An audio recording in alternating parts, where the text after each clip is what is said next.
Aksi nyata 1.4 Budaya Positif. Hari CCP Angkatan 8 SM Negeri 1 Ciamas, Kabupaten Bogor. Assalamualaikum warahmatullahi wabarakatuh. Selamat pagi, salam sejahtera untuk kita semua. Yang terhormat Bapak Kepala Sekolah SMA Negeri 1 Ciamas, yang terhormat rekan-rekan Wakasek, yang terhormat Bapak Ibu Guru, yang saya hormati calon guru penggerak Angkatan 8 Pak Hari MPD. Hari ini kita akan diseminasi aksi nyata modul 1.4 Budaya Positif. Untuk itu saya persilakan untuk Pak Hari menyampaikan diseminasinya. Maka. Baik, terima kasih kepada Guru Ani yang memberikan kesempatan kepada saya untuk menyampaikan diseminasi aksi nyata modul 1.4 tentang budaya positif. Assalamualaikum warahmatullahi wabarakatuh.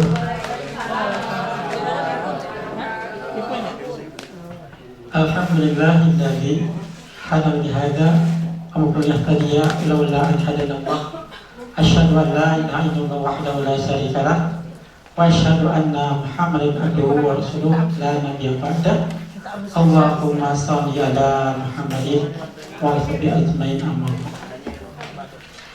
Yang saya hormati rekan-rekan guru, pada kesempatan ini saya akan menyampaikan salah satu modul dari program guru penggerak, yaitu aksi nyata modul 1.4 tentang budaya positif.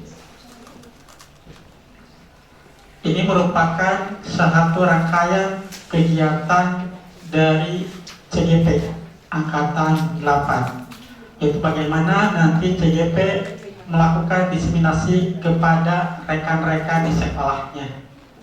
Mudah-mudahan dengan diseminasi ini Bapak Ibu Guru memperoleh pengetahuan, pemahaman, dan mudah-mudahan bisa diimplementasikan untuk di sekolah kita. Bapak Ibu yang saya hormati, kalau kita mendengar kata budaya, yang terlintas dalam pikiran kita adalah sebuah kebiasaan, sebuah kebiasaan yang terus dilakukan berulang-ulang, maka itu menjadi sebuah budaya. Nah, dikuatkan supaya budaya itu bisa menimbulkan sebuah kebajikan, ditambah yang kata budaya positif. Kenapa? Karena terkadang ada sebuah budaya di masyarakat yang tentu tidak sama dengan budaya di sekolah. Ada nggak seperti itu? Banyak. Makanya di sekolah itu diselaraskan mana budaya itu yang bisa dibawa positif di sekolah, yang bisa dikembangkan.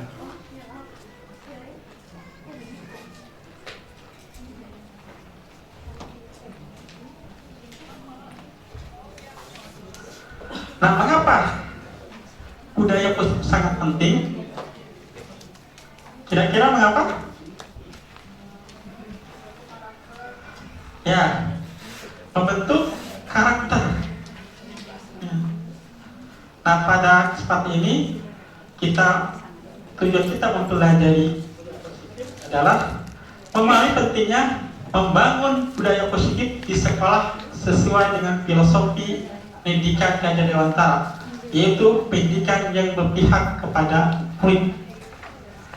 Yang selama ini kata-kata ini belum saya kenal, baru mengenal kemarin waktu teman-teman kita tinggalkan 7, dan sekarang diulang kembali, mengingat kembali bahwa budaya positif itu harus berpihak kepada murid.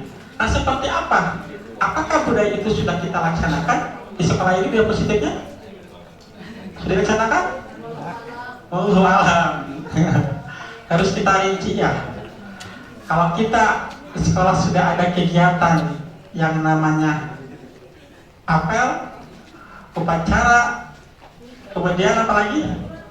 sholat duha, kemudian kegiatan PHBI, kemudian 5S. Nah, itu merupakan contoh-contoh bahwa sekolah kita sudah menerapkan budaya positif. Berarti alhamdulillah. Jadi kita hanya tinggal bagaimana menguatkan, melestarikan nilai-nilai budaya positif yang sudah ada di sekolah.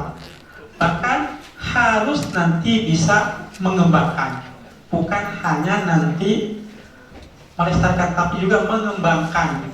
Apa sih budaya positif kita yang belum ada di sekolah kita?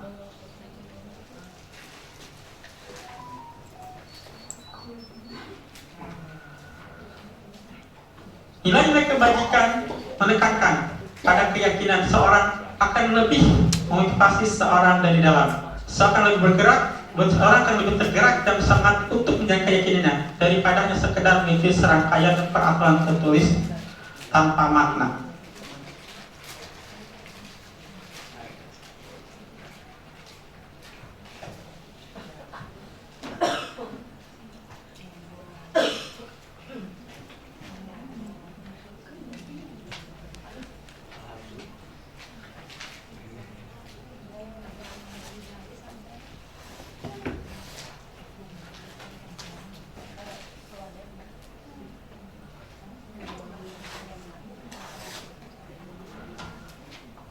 Bapak Ibu sekalian, guru itu diibaratkan seorang petani yang sedang menanam tanaman. Kalau misalkan kita menanam padi, maka apa yang kalau petani itu pasti dia akan berusaha menjaga supaya tanaman itu tumbuh subur. Kalau kita menanam jagung, maka kita berusaha supaya tanaman itu tumbuh subur. Nah, apa yang dilakukan oleh seorang petani itu supaya tumbuh subur? Kira-kira apa? Kita akan memberikan pupuk, kemudian menyiram pengairannya bagus, kemudian pencahayaan, ya, hama kita musnahkan, ya. Itu adalah sebuah upaya bagaimana supaya tanaman padi, tanaman jagung bisa tumbuh dengan baik dan ketika panen hasilnya pun baik. Nah, guru itu dibaca seorang petani.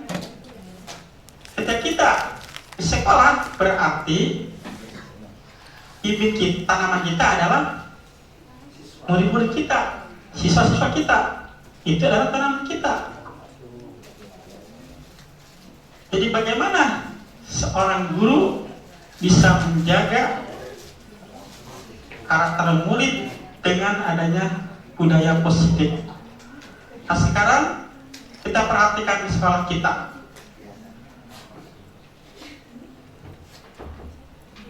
Saya sampaikan bahwasanya sekolah kita sudah ada namanya penerapan budaya positif. Nah, bagaimana suasananya? Apakah ini didukung oleh guru, ataukah didukung oleh siswa, atau hanya sebagian? Kira-kira bagaimana sekarang kondisi kita? Sebagian apa semuanya sudah mendukung? Semuanya sudah mendukung ya? Berproses ya? Dalam proses. Jadi kalau kita melihat kondisi sekarang sekolah kita, untuk menuju semuanya mendukung, baik guru maupun murid, ya, pasti ini dalam sebuah proses. Ya. Makanya perlu ada niatan dari kita sungguh-sungguh di dalam memberikan pengajaran karakter atau budaya positif di sekolah.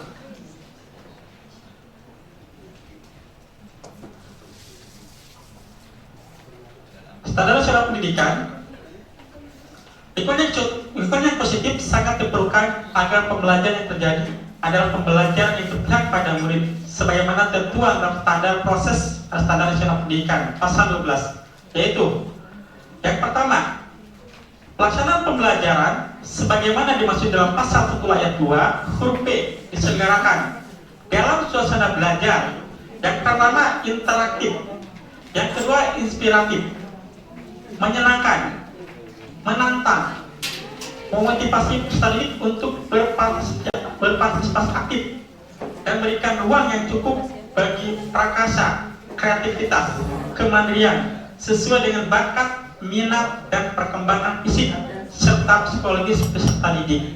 Jadi bagaimana sekolah menciptakan lingkungan yang positif sehingga standar daripada pendidikan nasional tentang lingkungan itu bisa kita penuhi. Apakah kita sudah memenuhi semua ini? Interaktif? Sudah terpenuhi? Sudah ya, ketika kita melakukan kegiatan KBM di kelas, ya ada diskusi, ada tanya jawab, ya. Kemudian inspiratif, kita memberikan kepada siswa penugasan. Kemudian menyenangkan, ketika kita melakukan belajar di kelas, pasti mudah pembelajaran pun nanti bermacam-macam, ya, tidak hanya metode sama. Ya. Kita bisa memvariasikan model-model pembelajaran yang membuat siswa itu tergerak dan bergerak dan mau untuk pembelajaran dengan baik. Kemudian menantang. Dan tugas-tugas yang kita berikan kepada siswa tentu memberikan tantangan pada siswa untuk menyelesaikannya. Tentu ketika menyelesaikan tugas itu ada hambatan kendala, itulah sebuah tantangan. Kemudian memberikan motivasi tadi untuk berpartisipasi aktif. Ketika Bapak Ibu guru mengajar di kelas, tentu cara memberi motivasi supaya anak mau bertanya, mau menjawab, pasti akan memberikan motivasi. Minimal kita memberikan nilai tambahan ketika siswa aktif bertanya atau menjawab. Dia memberikan ruang cukup bagi prakasa kreativitas. Jadi bukan hanya di kelas, juga bisa di luar kelas. Kegiatan-kegiatan yang dilakukan di luar kelas, misalkan kegiatan keorganisasian, kegiatan pengembangan diri, itu bagian dari kita berikan ruang kepada siswa supaya siswa itu berkreativitas, kemudian mandiri dengan bakat dan minat yang dimilikinya.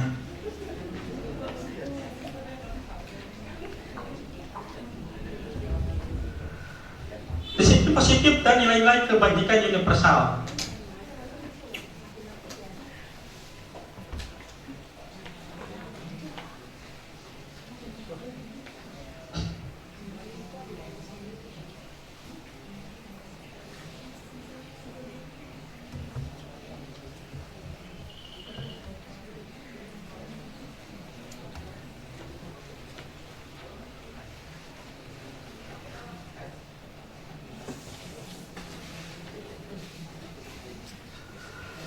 Kenapa disiplin positif itu penting?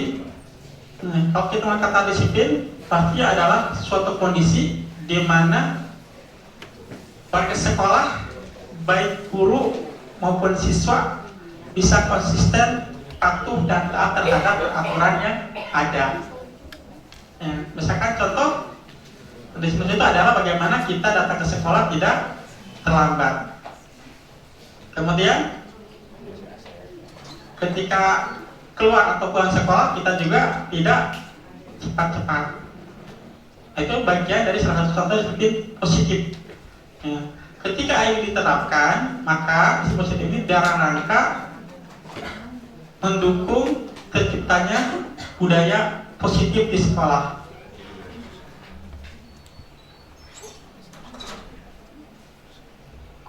Ini makna disiplin menurut Ki Hajar Dewantara dan Dia Negosen mengartikan disiplin itu sebagai bentuk kontrol diri, belajar untuk kontrol diri agar dapat mencapai suatu tujuan mulia, yaitu nilai-nilai kebajikan universal.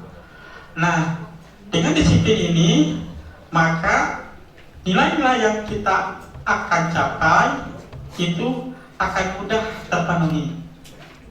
Nilai kebajikan itu kan nanti sifatnya harus bersifat disepakati bersama. Dan ini tidak hanya untuk suku tertentu, agama tertentu, tapi semuanya bisa menjalankan nilai kebajikan tersebut. Misalnya keterbitan Indonesia itu adalah tadi 5S. Semua agama pasti mengadakan hanya 5S. Ya. Salam, sapa, ya, kemudian senyum, santun, sopan. Ya, semua agama mengajarkan. Makanya netizen itu universal, tidak hanya dianut oleh sebagian orang. Jadi sebenarnya itu merupakan usul utama terwujudnya budaya positif sekolah. Sebenarnya tujuan kita adalah bagaimana menciptakan anak-anak yang memiliki disiplin diri sehingga mereka bisa berlaku dengan mengacu pada nilai-nilai kebaikan universal dan memiliki motivasi intrinsik.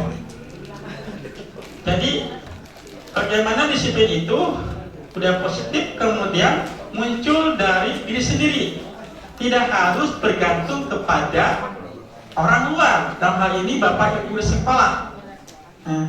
Dan tentu itu sebuah proses, tidak langsung terjadi seperti itu. Kenapa? Karena karakter anak itu pasti berbeda-beda. Ada yang cukup disehatin, dia ngerti, oh iya tidak boleh. Ada yang harus berkali-kali baru mengerti.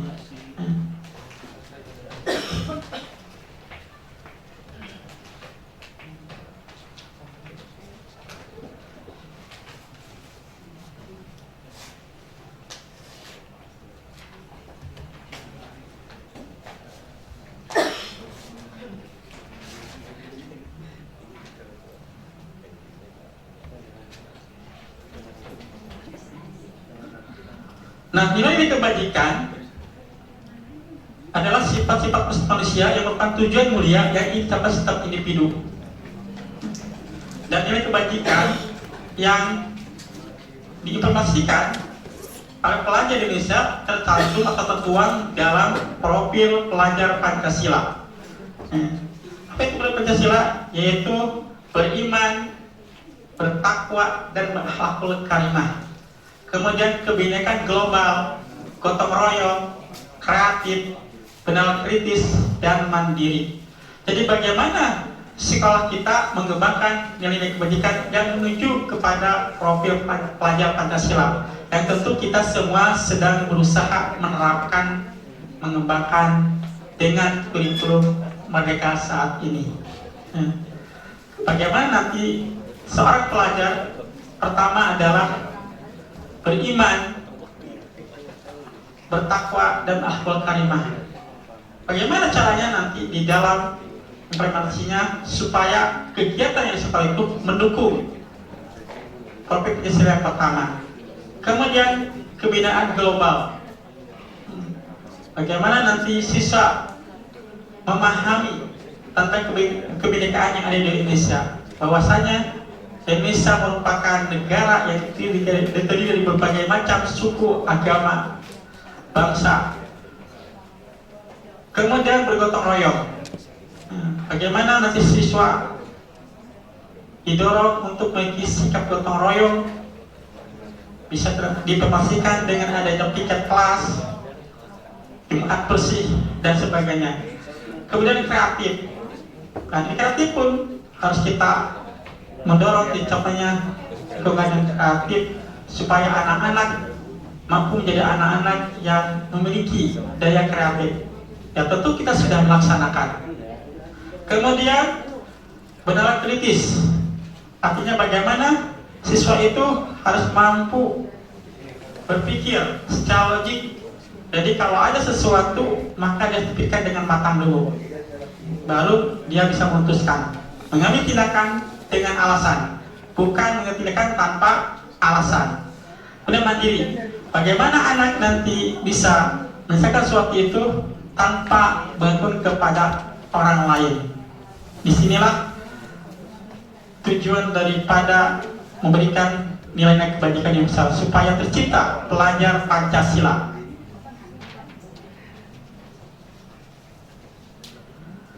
Perubahan paradigma, ya. Coba kita kepalkan tangan kita kepalkan, kemudian anggap di kepala tangan kita itu kita memegang sebuah barang berharga. Misalkan apa? Berlian. Nah kira-kira kalau kita merasa barang itu berharga, kalau ada orang di sebelah kita terus minta, tolong dibuka itu tantangannya, saya kira apa yang kita lakukan? Misalkan nih, Pak Rahman, mana Pak Rahman? Ada Pak Rahman? Oke, Siap. Pak Rahman siap? Siap. Silakan. Pak Rahman misalkan memegang sesuatu, dikepalkan tangannya. Di sebelahnya itu Bu Linda. Ya, misalnya Bu Linda sebelahnya. Kemudian ini anggap aja memegang berlian. Yang dia harus dijaga. Ya, harus dijaga. Kemudian Bu Linda dari sebelahnya mencoba supaya kepala tangan Pak itu dibuka. Tujuannya apa? Bisa ingin melihat atau bisa untuk mengambil. Kira-kira ketika Bu Linda merayu, ya, berbujuk, Pak Rahman kalau dibuka kepala tangannya, kira-kira mau dibuka ketika itu barang berharga? Enggak ya? Jadi ketika kita mengambil sesuatu barang berharga, maka kita akan berusaha untuk menjaganya supaya tidak ada orang membuka kepala tangan kita. Kecuali kalau kita mau buka. Ya. Artinya apa ini? Bahwasanya seseorang itu bisa melakukan sesuatu itu dari motivasi dirinya. Sebenarnya dia melakukan kontrol itu, tata perilaku itu harus berasal dari dirinya. Kalau dia tidak mau, pasti tidak akan membuka. Tapi kalau dia mau, pasti akan buka. Nah, dikontrol dari itu berasal dari motivasi intrinsik, ya, bukan dari luar. Nah, inilah yang harus kita tanamkan. Dan disebutkan pada dasarnya kita tidak bisa memaksa siswa untuk melakukan sesuatu jika siswa memilih untuk tidak melakukannya. Meskipun guru tampak mengontrol perilaku siswa, itu karena siswa membiarkan dirinya dikendalikan. Nah, ini perubahan paradigma berpikir di CGP. Jadi bagaimana guru itu merubah paradigmanya, bahwasanya kita tidak memaksa ketika siswa tidak mau dipaksa. Tapi karena kondisi saat ini, alhamdulillah siswa kita bisa dikendalikan, mereka masih bisa mau merubah dirinya.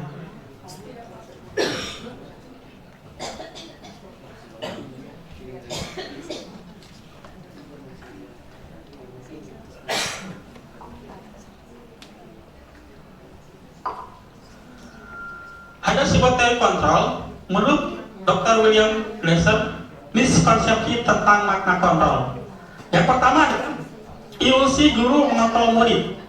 Jadi saya sampaikan bahwasanya murid itu sebenarnya kalau tidak mau merubah diri, maka guru itu tidak bisa mengendalikan murid. Tapi karena dari murid sendiri mau dikontrol, mau dikendalikan, maka dia mau membuka dirinya atau mau diperbaiki oleh gurunya terkait dengan karakter dia. Yang kedua, ilusi bahwa semua penguatan positif efektif dan bermanfaat. Jadi guru itu berusaha untuk merubah karakternya dengan memberikan nasihat, dengan membujuk bahwa kamu ini tindakannya salah, tidak boleh dilakukan, maka harus dirubah, jangan mengulang kembali. Kemudian ilusi bak kritik dan membuat orang merasa bersalah dapat menguatkan karakter. Kita boleh mengkritisi anak-anak didik kita ketika anak kita melakukan kesalahan. Menurut teori ini maka tidak boleh terlalu mendalam. Kemudian yang keempat adalah ilusi bahwa orang dewasa memiliki hak untuk memaksa. Jadi kita orang dewasa, murid itu di bawah kita. Menurut teori ini maka kita tidak boleh memaksa, karena setiap murid itu punya pilihan untuk bertindak. Setiap tindakan yang dilakukan oleh murid pasti punya motivasi atau dasar, walaupun tindakan itu salah. Maka bagaimana nanti seorang guru bisa memandang suatu permasalahan yang terjadi murid itu tidak dengan hanya melihat terjadinya, tapi bagaimana nanti melihat kronologis cerita kejadian kenapa terjadi seperti itu. Misalnya ada siswa terlambat. Mungkin kalau pertama kali kita bisa mengatakan kamu terlambat. Tapi kalau terus berkali-kali, nah ini harus didalami. Kenapa siswa itu terus terlambat? Alasannya apa? Apakah ada faktor keluarga? Apakah ada faktor kendala teknis? Apakah ada faktor lain sehingga siswa itu sering datang terlambat?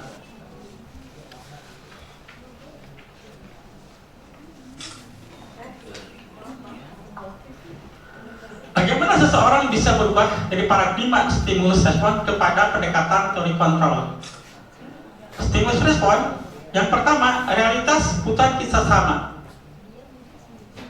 Ini cara berpikir kita akan menyamakan murid A dengan murid B, sama-sama kok, ya. Mereka ada keluarga, mereka punya kendaraan, ya harus sama, tidak boleh terlambat. Teori kontrol, realitas kebetulan kita berbeda. Artinya ada dua orang ini, satu datang terlambat, satu tidak. Kenapa dia bisa datang tidak terlambat? Nah, kita harus mendalami.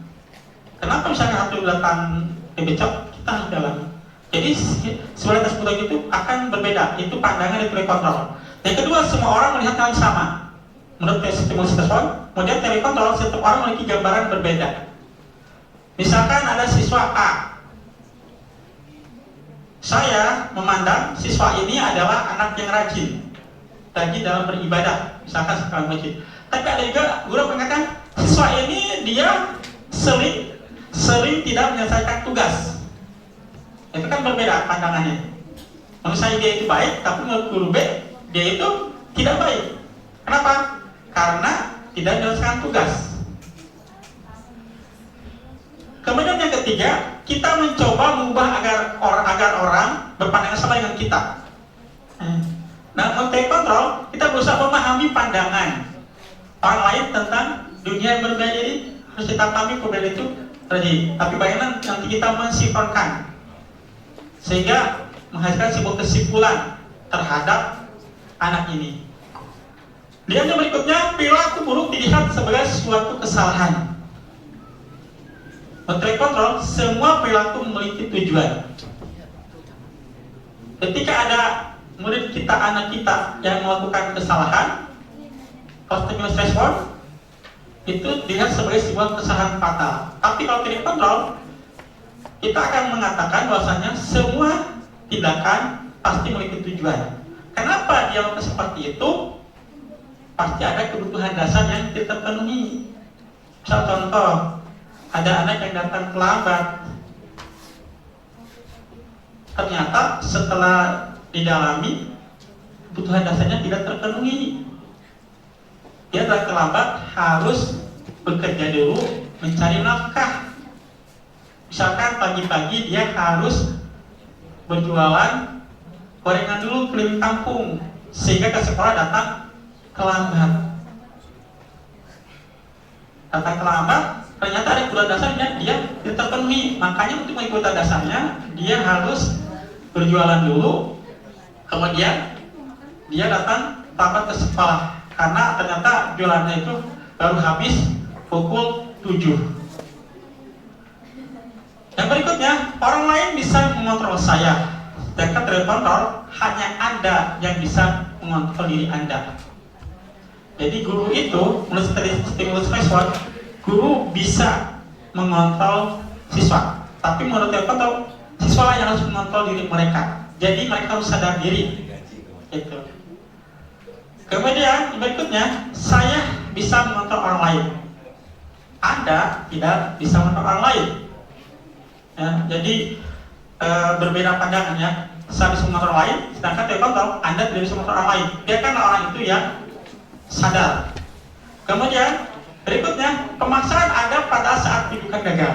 Jadi kalau siswa misalkan tidak berubah juga, maka kita paksa. Ketika nasihat, rujukan itu sudah tidak mempan, maka kita paksa.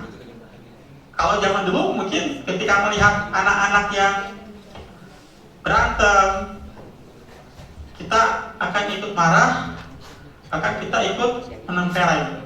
Atau ada anak yang memang tidak sopan, yang kita jawab kupingnya, dikasih tahu nggak ngerti, akhirnya kita tidak mau mengontrol emosi, akhirnya memukul siswa. Menurut kontrol, kolaborasi dan konsensus menciptakan pilihan-pilihan baru. Jadi kita berbicara dengan anak, diskusi dengan anak tentang tindakan yang dilakukannya. Tindakan yang itu benar atau salah. Ya, kalau misalkan benar, dia harus kasih tahu alasannya apa kenapa benar. Kalau misalkan salah, berarti bersama-sama melakukan perbaikan. Kira-kira apa yang dilakukan untuk supaya perbuatan itu tidak diulangi kembali. Dia model pikir menang kalah, sedangkan oleh kontrol model pikir menang-menang. Jadi kalau guru sudah memberikan tindakan untuk supaya siswa itu menjadi disiplin kembali, maka guru merasa menang. Tapi kalau menurut kontrol itu ternyata murid dan guru harus sama-sama menang. Jadi merasa mereka pun dihargai. Makanya nanti ketika terjadi pelanggaran disiplin, maka berbicara kemudian cari solusinya apa. Ya, tentu dengan arahan gurunya.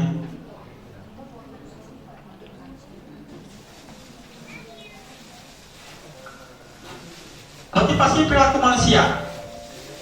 Dan dosen dalam bukunya Restructuring School Discipline menyatakan ada 3 motivasi perilaku manusia.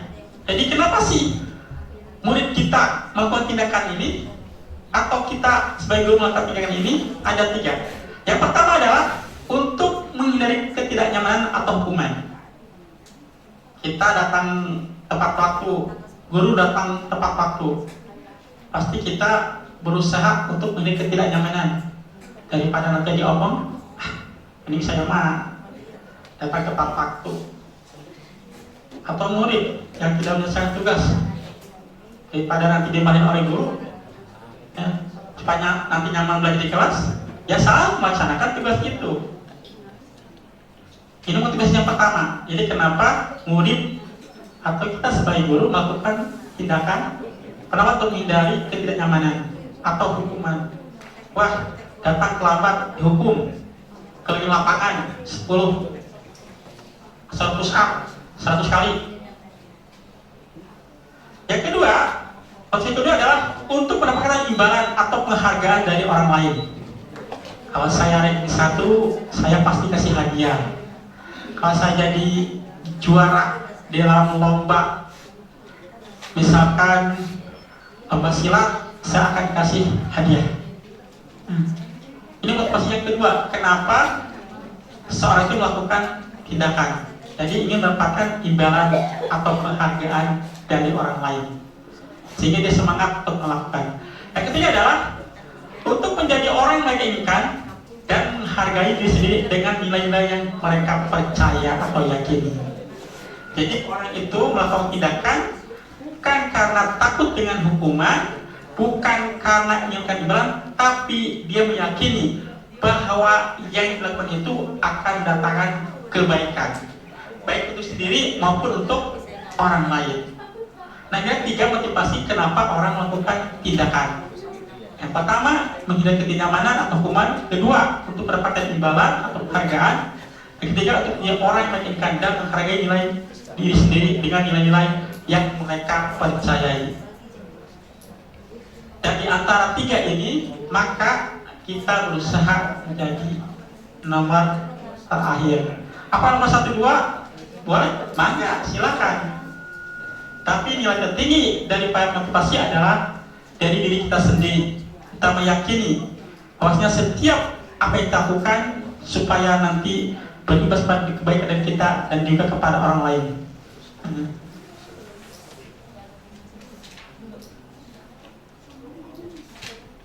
Bagaimana ketika siswa atau murid melakukan tindakan pelanggaran disiplin atau indisipliner?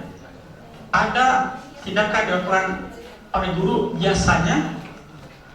Yang pertama adalah memberikan hukuman. Yang kedua adalah memberikan konsekuensi. Yang ketiga adalah restitusi. Nah, pertama memberikan hukuman. Apakah untuk sekarang masih ada? Sekarang masih ada hukuman di sekolah? Masih. Konsekuensi. Kemudian restitusi. Nah, sekarang masih ada beberapa sekolah atau mungkin di kita memberikan hukuman, kemudian konsekuensi dan restitusi. Nah, sekolah kita sudah menerapkan ketiga hal ini. Cuman kita belum atau tidak memahami tentang ketiga hal ini.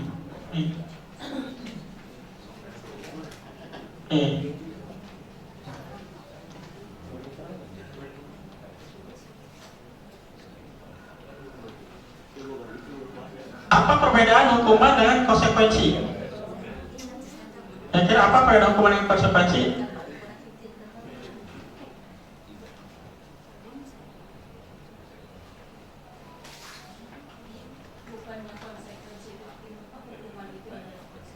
Hukum itu adalah konsekuensi. Ya. Baik.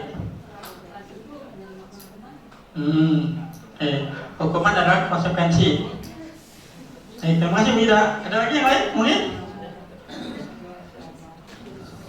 Pak Andika nih yang pintar nih. Hukuman dengan konsekuensi. Kalau hukuman lebih ke justifikasi Pak, kita langsung menganggap bahwa Anda salah. Tapi kalau konsekuensi itu adalah efek ataupun hasil yang diperoleh dari suatu tindakan. Mungkin, ya. Ya. Jadi antara hukuman dengan konsekuensi itu beda tipis, ya. Betul, beda tipis.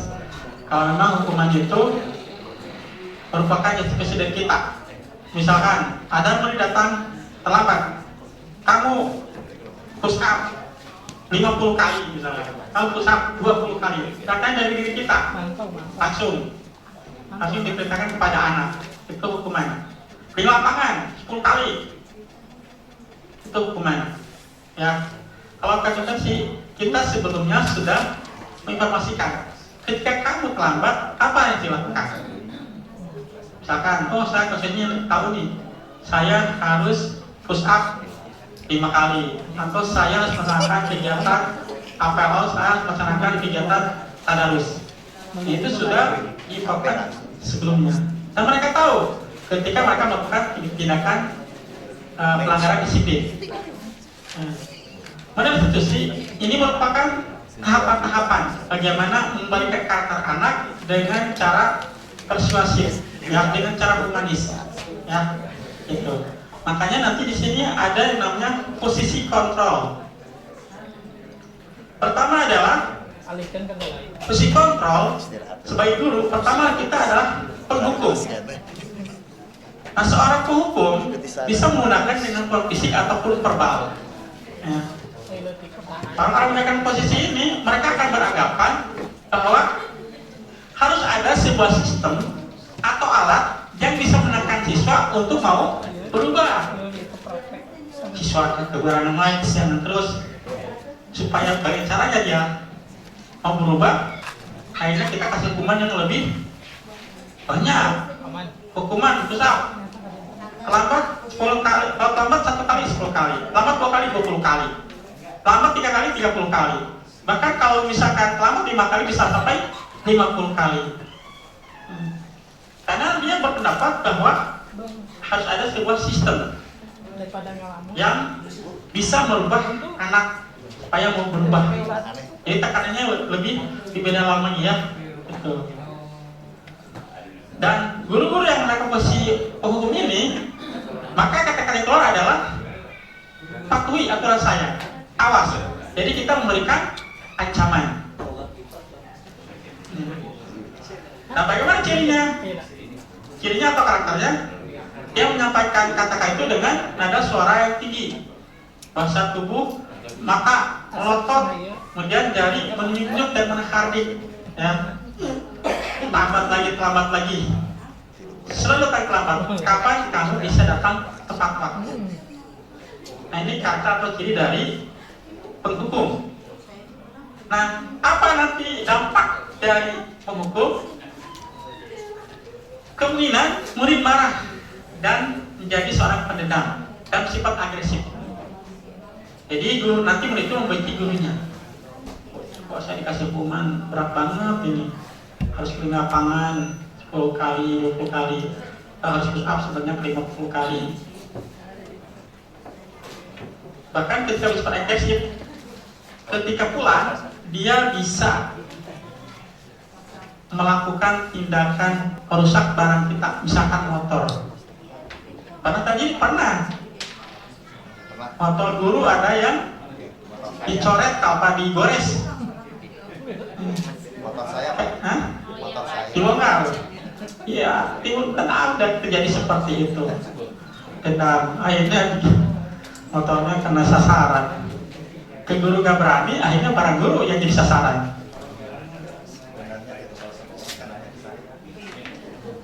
Yang kedua adalah merasa bersalah. Pada posisi ini biasanya guru akan lebih lembut, ya. Membuat rasa bersalah akan menggunakan keheningan yang membuat orang lain itu merasa tidak nyaman bersalah. Jadi kita akan membuat kondisi guru murid itu merasa dia itu punya kesalahan. Dan kata-kata yang keluar dengan lembut akan seperti, ibu sangat kecewa, bapak sangat kecewa dengan sikapmu. Datang terlambat lagi, datang terlambat lagi. Kapan berubahnya?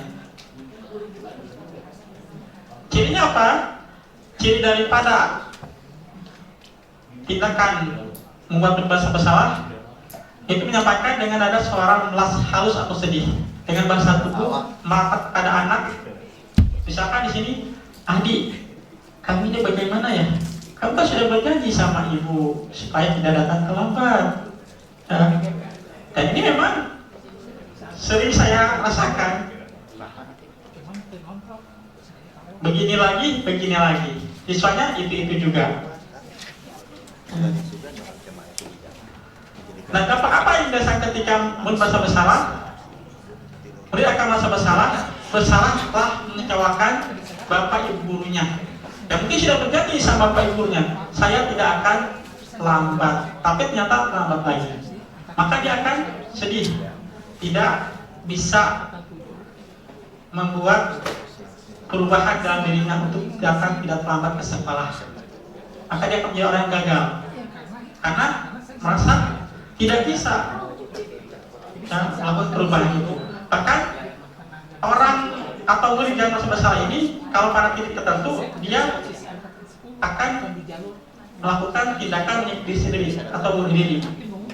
Kenapa? Karena dia memendam, tidak disampaikan kepada guru.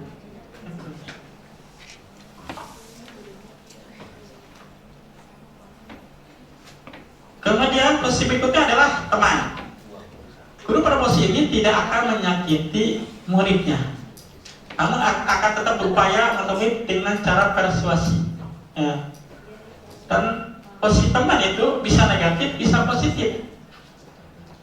Positif itu ketika hubungan guru dengan murid itu, si guru dapat membangkitkan motivasi belajar, ya. Melakukan kolaborasi dalam pembelajaran. Tapi bisa negatif ketika misalkan ternyata bapak ibu gurunya tidak mampu memberikan bantuan. Bapak gimana sih, kayak gini aja nggak bisa, gitu. Dan kata-kata yang keluar dari seorang guru kepada murid karena ini teman, ketika guru mengalami kesulitan, ayo dong, tolong bantu bapak. Kamu kan terlambat terus, tolong jangan kecewakan bapak, bantu bapak. Nanti bapak kalau misalnya kamu terlambat terus, dianggap nggak becus kerjanya. Nah, ibarat permintaan seorang teman kepada temannya. Tolong dong masuk kelas. Maka sampai kelas terus masuk, tapi siswinya di luar. Tolong dong nak masuk kelas. Ini nggak enak dipandang sama wali kelas yang lain. Kemudian cirinya atau karakternya, nada suaranya ramah, akrab, dan ada sedikit humor atau bercanda. Bahasa tubuhnya itu merapat kepada murid, mata dan senyum jenaka. Jadi pendekatannya itu persuasif, humanis. Ya. Kemudian apa hasil atau dampaknya? Murid akan merasa senang dan akrab dengan guru. Ini termasuk dampak positif. Makanya kita pernah mendengar untuk melakukan pendekatan kepada murid supaya murid terbuka, maka posisikan dia sebagai teman kita supaya murid mau terus terang atau jujur.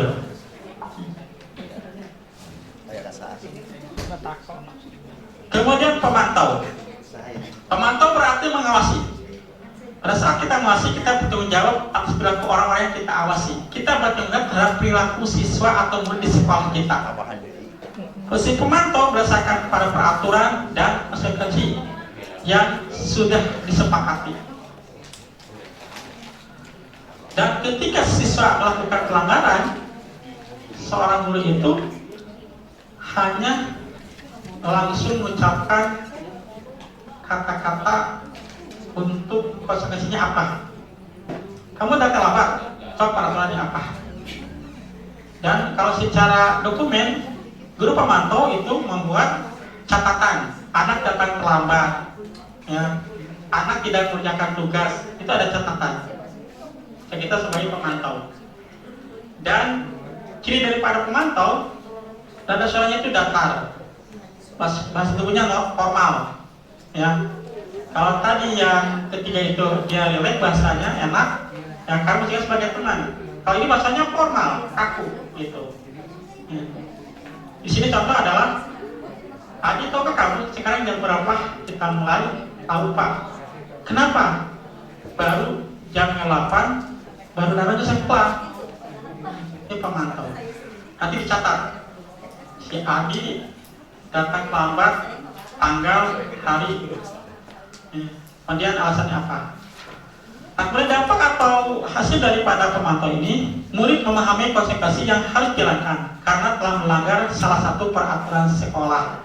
Ya, jadi murid sudah paham ketika melakukan disiplinary, oh ini konsekuensi tindakan atau yang harus dilakukan itu apa. Kemudian manajer.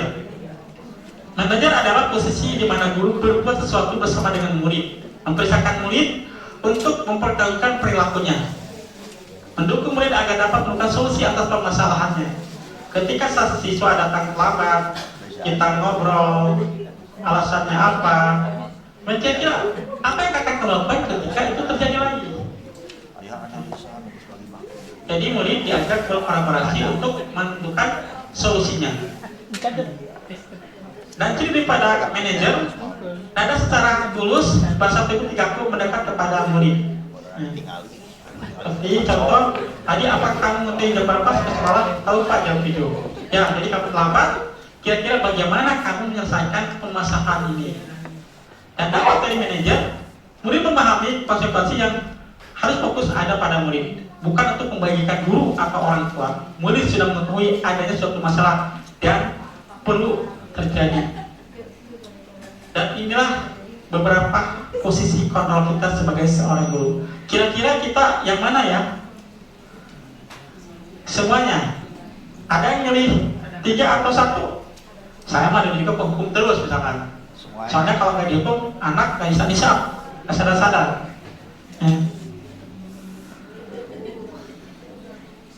Tergantung siswanya, ya.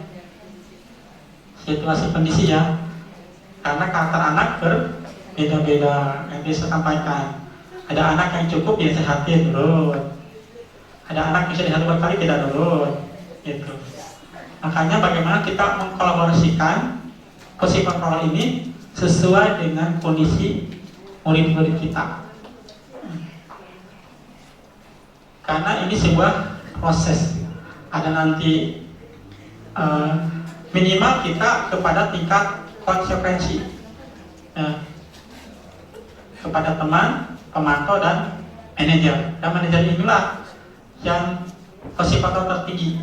Jadi bagaimana kita mampu menyadarkan siswa supaya apa yang dilakukan dia itu betul-betul dia memahami tindakan yang salah.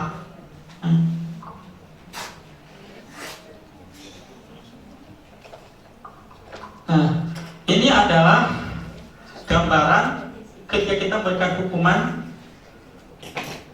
ketika memberikan konsekuensi dan melakukan restitusi.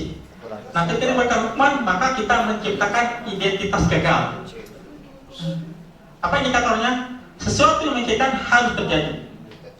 Tidak nyaman untuk murid, sehingga mungkin murid tidak mau ke sekolah karena ada ucapan kita, tindakan kita yang menyakiti perasaannya. Saya tidak mau sekolah. Habis itu ada guru yang ucapannya membuat saya sakit hati. Atau tidak mau ke sekolah karena ada temannya yang melakukan tindakan bullying sehingga tidak mau ke sekolah. Jadi murid itu tidak nyaman di kelas. Dan korban mendapatkan keadilan. Namanya hukuman, mereka ingin sama-sama. Kalau misalkan si A dihukum begini, si B begini. Dan murid akan tersakiti. Kemudian terjadilah perilaku pasif agresif akan meningkat. Kemudian sistem tidak akan berjalan bila murid tidak takut. Kalau menurut posisi kontrol hukuman. Kemudian identitas sukses itu melakukan tindakan penanganan disiplin yaitu dengan cara konsekuensi dan restitusi. Konsekuensi sesuatu itu harus terjadi. Tidak nyaman untuk murid untuk jangka waktu pendek. Kalau tadi jangka panjang, tapi kalau yang konsekuensi itu hanya jalan jangka waktu pendek. Korban bisa diabaikan. Murid dibuat tidak nyaman. Penguatan hanya berperan dalam jangka waktu pendek, kemudian memerlukan monitoring dan supervisi terus menerus dari dulu. Kemudian restitusi merupakan pilihan. Siswa diberikan pilihan untuk mencari solusi supaya dia tidak melakukan tindakan itu. Dia menguatkan murid untuk jangka panjang. Jadi bukan hanya jangka pendek saja, tapi jangka panjang. Korban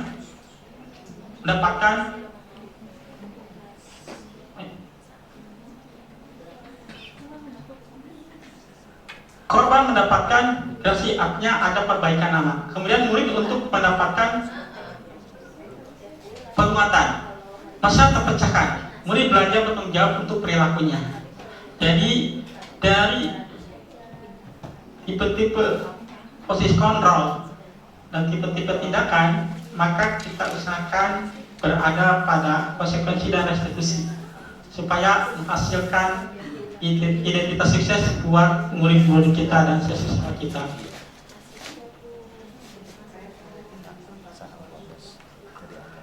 Oke, hal berikutnya untuk hukuman pelaku hanya pada sebuah institusi, tidak berlanjut pada kehidupan nyata. Peraturannya adalah kamu harus. Murid membenci peraturan. Negatifnya, awas kalau dilakukan lagi ya, nanti apa ini? Awas kalau dilakukan lagi ya, nanti awas. Awas kamu. Jadi melakukan ancaman, ya tindakan ancaman kepada murid kita. Kemudian kalau konsekuensi membantu penerapan mungkin peraturan dalam masyarakat. Apa peraturannya? Mampukah kamu melakukannya? Terima kasih. Murid menghormati peraturan. Fokus pada punya masalah dan jangka waktu panjang. Apa yang kamu yakini? Apa yang bisa kamu lakukan untuk menyelesaikan masalah ini? Murid atau anak menghormati dirinya dan orang lain. Kalau konsekuensi nanti bersifat netral. Kalau nanti restitusi bersifat positif, ya. Jadi dari 3 tahapan ini, ya, memberikan hukuman, konsekuensi dan restitusi, maka bagaimana kita mengkolaborasikan yang dua saja, yaitu konsekuensi dan restitusi.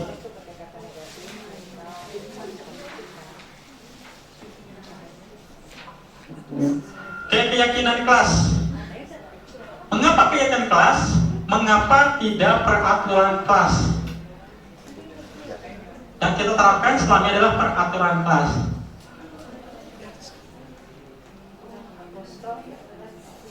Kenapa keyakinan kelas?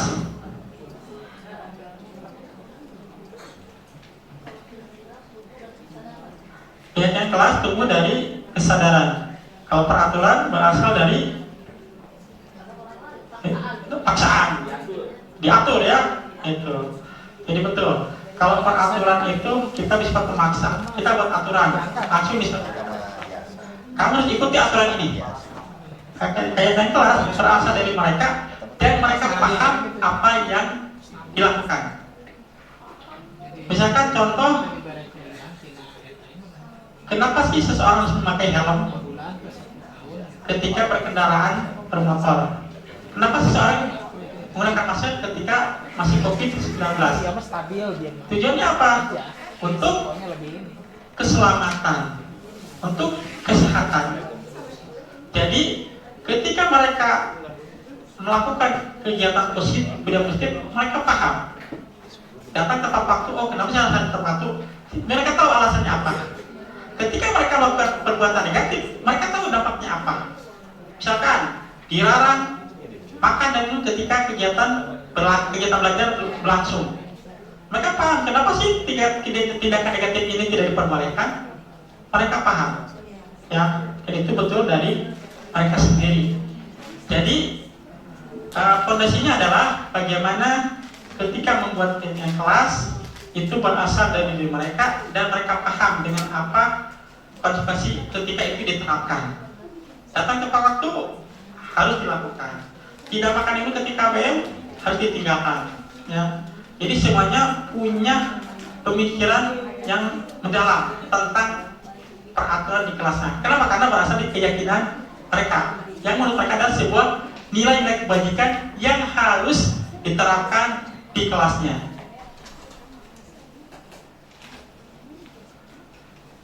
Jadi kebajikan menekankan bahwa keyakinan seorang akan lebih memotivasi seorang dari dalam.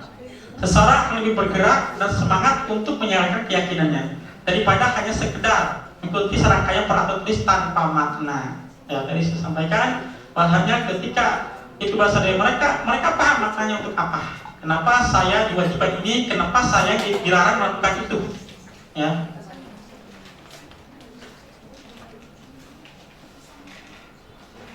Lima kebutuhan dasar manusia.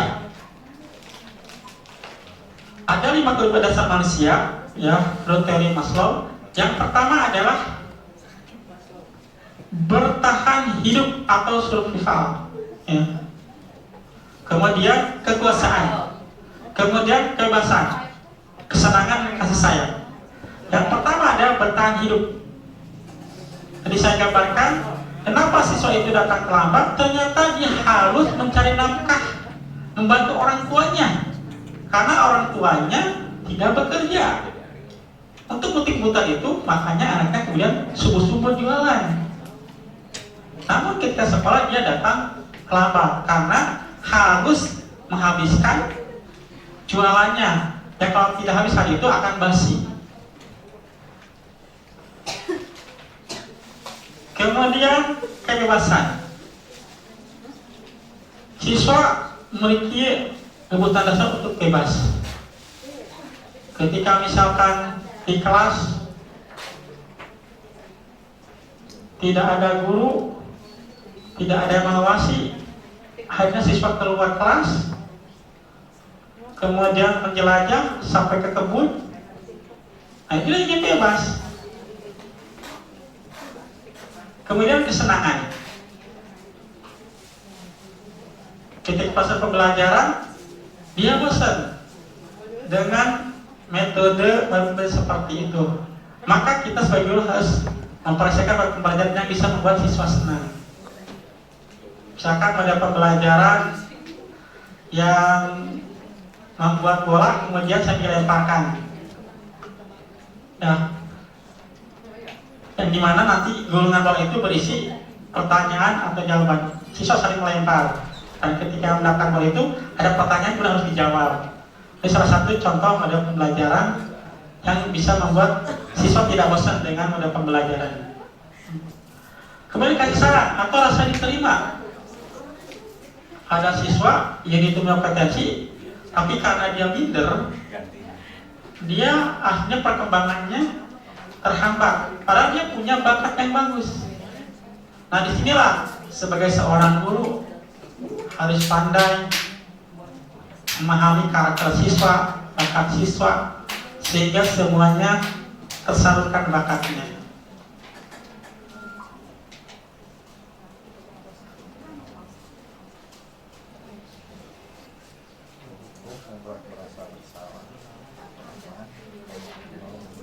Terakhir adalah segitiga restitusi. Restitusi adalah proses menciptakan kondisi bagi murid untuk memperbaiki kesalahan mereka, sehingga mereka bisa kembali pada kelompok mereka dengan karakter yang lebih kuat. Jadi restitusi ini adalah sebuah pendekatan bagaimana kita mengajar siswa dengan cara humanis. Jadi ada tahapan-tahapannya, ya. Dan kita sudah sebagiannya melaksanakan. Dari mulai konsekuensi logis, di mana ketika siswa datang terlambat kita apelkan atau baca Quran, kemudian kepada posisi pemantau, ya, di mana kita membuat daftar checklist tentang siswa melanggar kedisiplinan, kemudian kita melakukan restitusi. Nah, guru BK, wali kelas berdiskusi, kemudian menyampaikan apa yang kamu lakukan ketika kamu ingin melakukan perbaikan diri. Nah, ketika terjadi pelanggaran, inilah tahapan segitiga restitusi. Yang pertama adalah menstabilkan identitas. Kita sampaikan bahwasanya sifat manusia itu memiliki kesalahan. Ya, sampai kepada siswa, ya, kalau kamu melakukan kesalahan ya wajar, karena dalam sebuah proses pembelajaran. Namanya ini menstabilkan identitas. Setiap orang pernah melakukan kesalahan, dan kamu kesatunya orang, pasti ada beberapa orang yang kamu kesalahan. Namanya menstabilkan identitas. Yang kedua adalah prinsip tindakan yang salah. Menurut kamu, jika kamu itu salah atau benar? Datang terlambat, atau ketika KBM kamu keluar kelas, salah apa benar? Salah, Pak. Kalau kakak benar, berarti ada yang salah dalam pemikirannya. Ya, salah, Pak. Saya ketika KBM ada di luar kelas atau di kebun, saya datang terlambat. Saya ketika belajar main HP, saya ketika belajar makan dan minum, saya salah. Kondisi tindakannya yang salah. Kemudian menanyakan keyakinan. Nah, kita kan kemarin sudah membahas tentang keyakinan kelas. Menurut kamu, keyakinan kami itu sesuai dengan keyakinan kelas? Tidak sesuai, Pak. Nah, kalau tidak sesuai, apa yang kamu lakukan? Ya, Pak, saya akan memperbaiki diri. Misalkan ketika KBM ribut, ada 2 orang yang melakukan tidak hormat kepada guru. Ya, misalkan ketika guru sedang menyampaikan materi, si anak ini malah bermain HP, ya, maka tanyakan, apa yang akan kamu lakukan ketika kami itu memperbaiki diri? Ya, sampaikan, Pak, ya, saya ini disita saja HP saya, Pak, selama seminggu, misalkan, ya, atau saya mengerjakan tugas. Nah, ini adalah tahapan ketiga restitusi, yaitu keyakinan kelas. Kalau memang di kelas itu sudah sepakati keyakinannya. Bapak Ibu sekalian, inilah tahapan ketika kita menyampaikan penanganan murid siswa kita di kelas secara humanis. Sekian dan terima kasih. Baik Bapak Ibu, itu saja yang saya sampaikan. Kalau ada pertanyaan atau masukan terkait disiplin budaya positif kita, maka saya persilakan. Terima kasih. Bapak Ibu, adakah yang ingin bertanya? Oke, Wida mangga.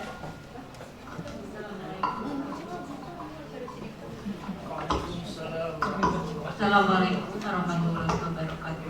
Waalaikumsalam. Ini mengenai budaya positif.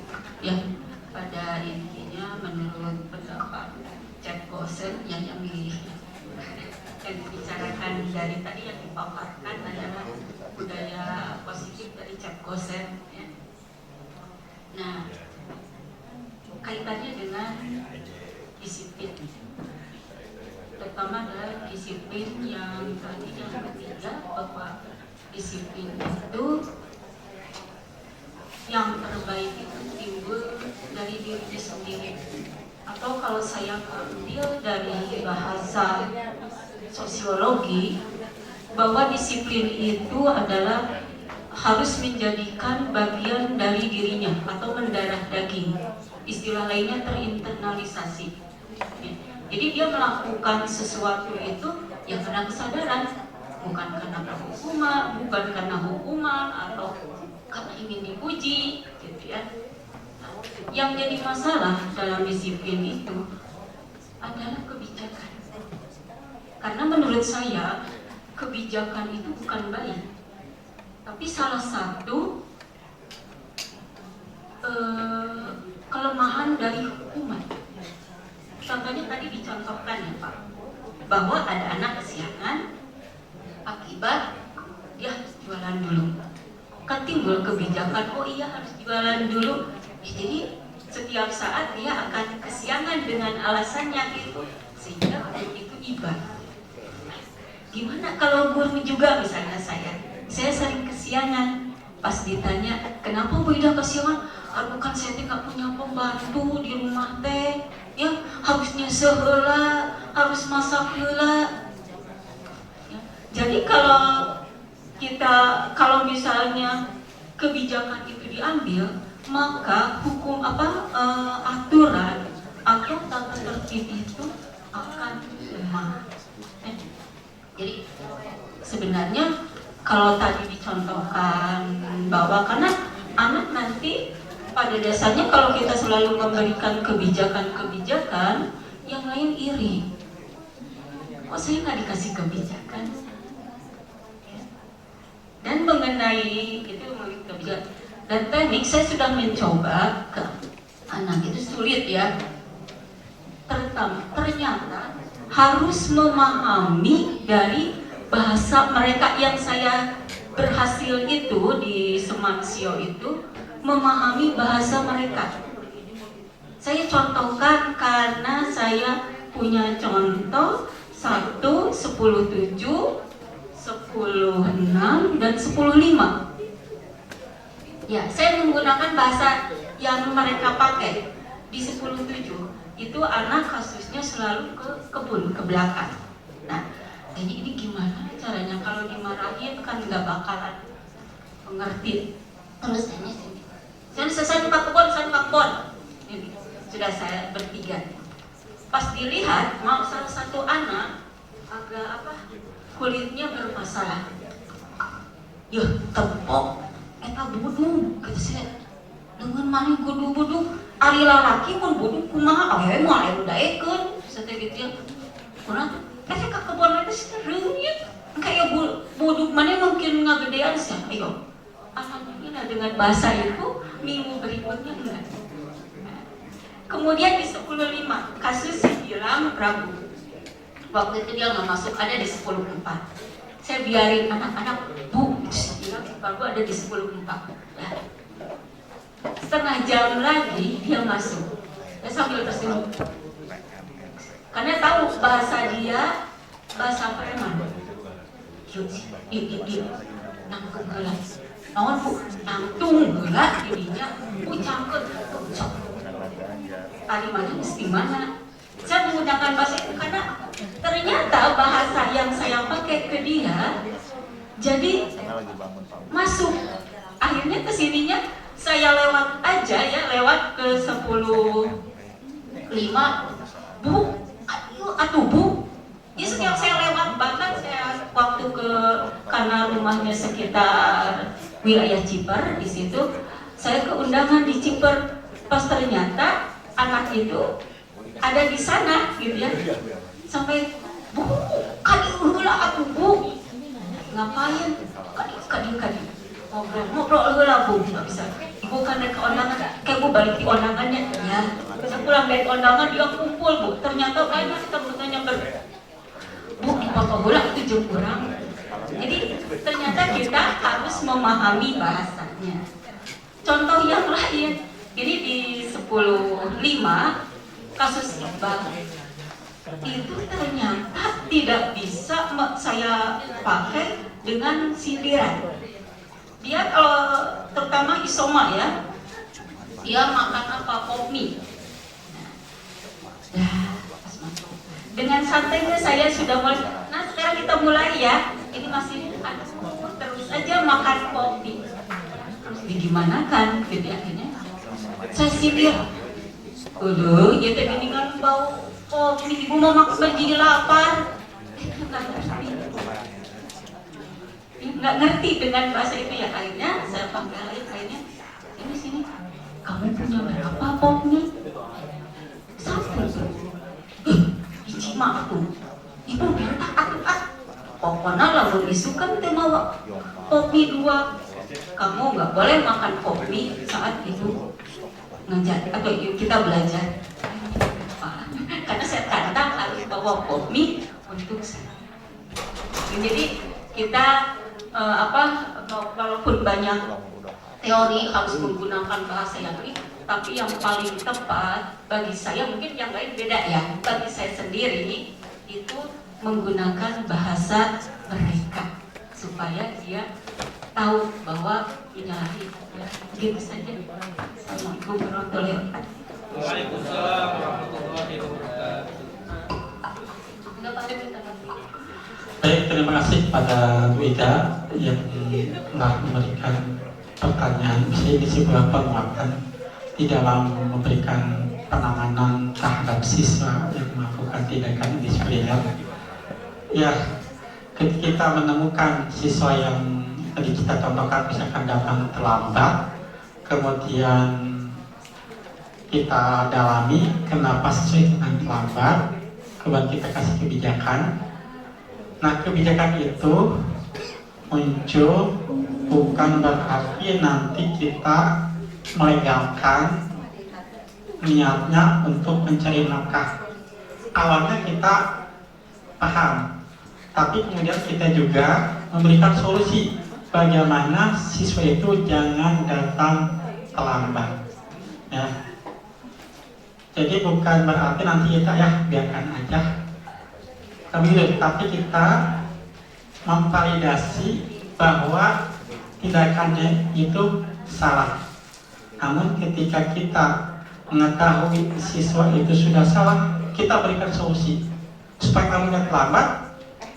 Tolong nanti kamu cari waktu yang pas supaya kebutuhan dasar kamu terpenuhi, kemudian proyek kamu sekali juga tidak terlambat. Kita tidak memberikan menjustifikasi bahwa anak terlambat itu malas, tapi kita berusaha untuk mendampingi dulu faktor kenapa anak itu datang terlambat. Kita kami seperti itu dulu. Nah, setelah itu baru kita mencarikan solusi. Jadi kita tidak membiarkan tindakan dia datang terlambat terus ke sekolah. Nah, jadi kebijakan itu muncul hanya ketika kita ingin menjustifikasi bahwa apa yang dilakukan siswa itu kita tidak boleh seujon dulu kenapa siswa itu terlambat. Malas banget kasar Korea akan terlambat lain. Tapi kita pahami dulu. Oh, kenapa ya? Oh, ternyata begini. Dari situ kita bersama-sama anak. Nah, kira-kira solusinya apa? Supaya kamu tidak terlambat lagi. Kalau terus-terusan terlambat mah ya otomatis dia tidak akan merubah diri. Udah selamanya terlambat. Begitu. Ini tuh beda jawaban saya. Kemudian terkait dengan bahasa, betul ya. Terkadang anak itu kalau kita bisa menggunakan bahasa yang mungkin supaya anak itu berpikir tingkat tinggi, mereka tidak santai sehingga nggak ngerti ya. Nah, kita sampaikan bahasa yang mudah dimengerti oleh anak dari langsung itu. Ya, mungkin maksud kita mudah-mudahan dia menyadari dengan ucapan kita, tapi ternyata mungkin anak tidak bisa menerjemahkan ucapan kita. Makanya tadi Bu Ida merubah pola bahasanya, itu kan supaya dimengerti oleh anak. Gitu. Ya, terima kasih Bu Ida. Baik. Oke Bapak Ibu, karena waktunya sudah jam 11 ya, kita akhiri saja kegiatan diseminasi ini. Terima kasih kepada Bapak Ibu yang sudah memperhatikan. Semoga tujuan dari diseminasi ini dapat tercapai, di mana budaya positif dapat diterapkan di SMA Negeri 1 Ciamas. Demikian Bapak Ibu, saya akhiri dengan membaca hamdalah. Alhamdulillahirobbilalamin. Assalamualaikum warahmatullahi wabarakatuh.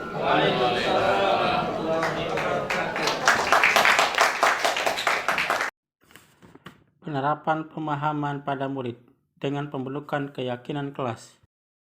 Bismillahirrahmanirrahim. Assalamualaikum warahmatullahi wabarakatuh.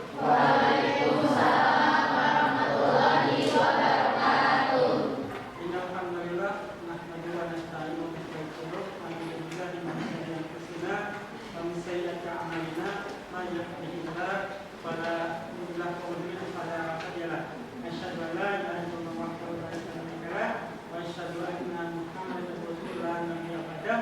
Allahumma shalli ala Muhammadin wa ala amma ba'du. Selamat pagi Bapak sekalian.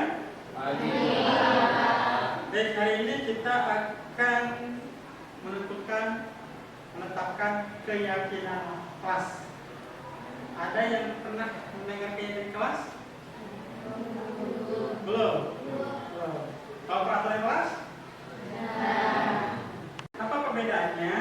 Perbedaannya itu keyakinan kelas itu berasal dari kalian. Kalau peraturan kelas itu berasal dari guru. Nah, itu perbedaan keyakinan kelas sama peraturan kelas. Nilai-nilai universal yang diyakini oleh kalian untuk dijadikan budaya positif di kelas atau untuk menjadikan disiplin di kelas ini. Apa saja nanti yang kalian itu saya yakin ini harus ditetapkan, diterapkan di kelas ini menjadi sebuah disiplin positif dan menjadi sebuah budaya positif, ya. Dan nanti bentuknya adalah nanti kesepakatan kelas. Jadi setiap siswa nanti memberikan masukan, ide untuk menetapkan keyakinan kelas. Ya. Nanti biasa ditulis di kertas kecil, nanti Bapak bagikan. Ya. Silakan setiap siswa menuangkan kira-kira disiplin positif apa atau budaya positif apa yang bisa diterapkan di kelas ini, ya, untuk menunjang keberhasilan belajar supaya mereka itu kondusif, ya, kemudian aman, nyaman, ya, sehingga tidak ada nanti di kelas itu gaduh, ribut dan sebagainya. Kan kertas yang kecil, silakan kamu nanti tulis, dan setelah ditulis itu ditempelkan di kertas berwarna hijau itu.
Hargai guru dan teman saat pembelajaran berlangsung. Hargai guru dan teman saat pembelajaran berlangsung. Berarti sikap yang harus kita terapkan di kelas ini adalah saling menghargai. Jadi pertama saling menghargai.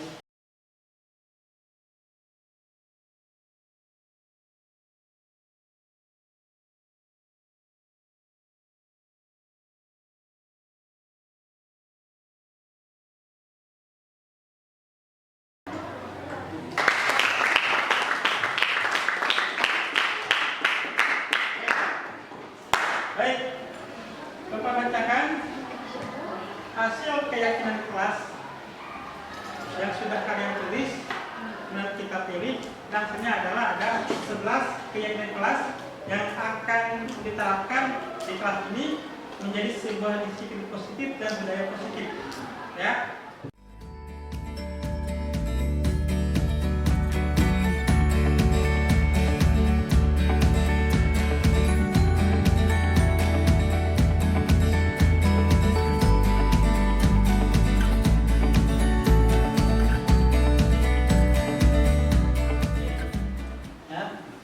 Bisa?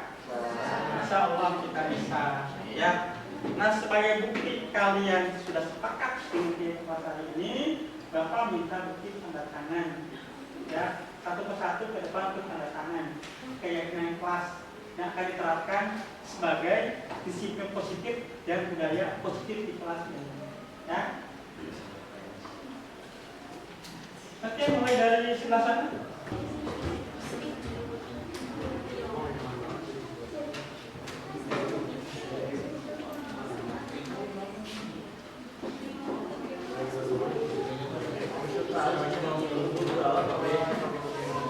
Oke, terus berikutnya.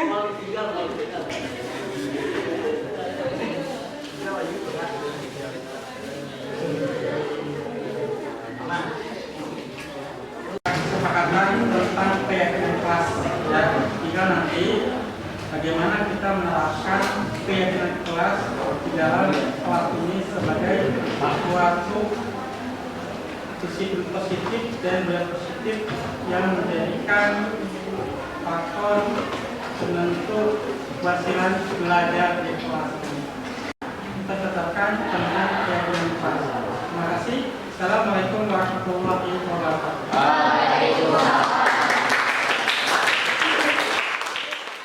Semuanya, perkenalkan nama aku Duyan Via Putulandari. Kamu bisa manggil aku Anvia. Aku dari kelas 12 MIPA 4. Jadi di sini aku mau ngasih perasaan aku tentang tadi Pak Hari tentang keyakinan kelas.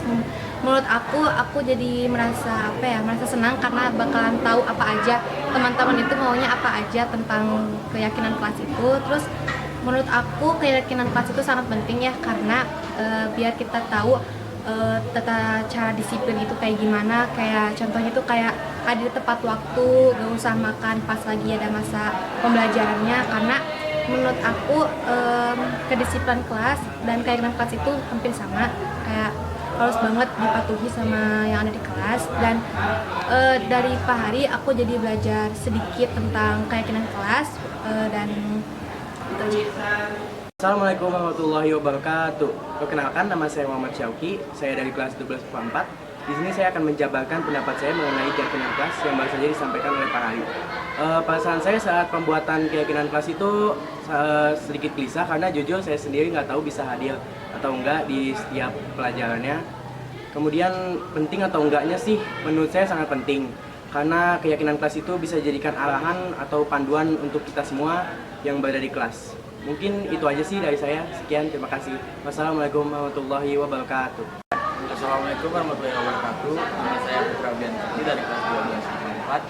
Jadi saya akan menjabarkan pendapat saya tentang apa yang disampaikan Pak Hari. Perasaan saya saat mendengar keyakinan kelas itu sangat senang, campur juga gelisah karena saya sendiri juga sering telat. Tapi dengan adanya keyakinan kelas, saya bisa menjadi pribadi yang bertanggung jawab lebih. Dan menurut penting atau tidak pentingnya, terus tentu saja sangat penting. Dan kenapa penting? Karena saya bisa jadi pribadi yang lebih baik. Mungkin dari kelas lain juga ada yang seperti saya. Dan mungkin bisa menjadi tanggung jawab dan berusaha dengan saya sendiri. Sekian, terima kasih. Refleksi. Pelaksanaan diseminasi kepada rekan kerja dilakukan pada tanggal 6 Juli 2023 bertempat di SMA Negeri 1 Ciamas, Kabupaten Bogor. Terdapat 48 guru yang hadir pada kegiatan ini. Pembuatan keyakinan kelas bersama murid kelas 12 MIPA 4 dilaksanakan pada tanggal 26 Juli 2023. Murid-murid sangat antusias dalam membuat keyakinan kelas. Refleksi, perasaan saya setelah melakukan aksi nyata ini menjadi lebih bersemangat dalam melakukan perubahan ke arah yang lebih baik untuk menerapkan budaya positif di sekolah. Rencana perbaikan untuk implementasi ke depan. 1. Terus meningkatkan ilmu pengetahuan tentang budaya positif. 2. Melakukan evaluasi secara berkala. 3. Memperbaiki kekurangan yang ada. 4. Melakukan evaluasi secara berkala. 5. Menjalin komunikasi dengan semua pihak di sekolah. 6. Selalu menganalisis kebermanfaatan hasil.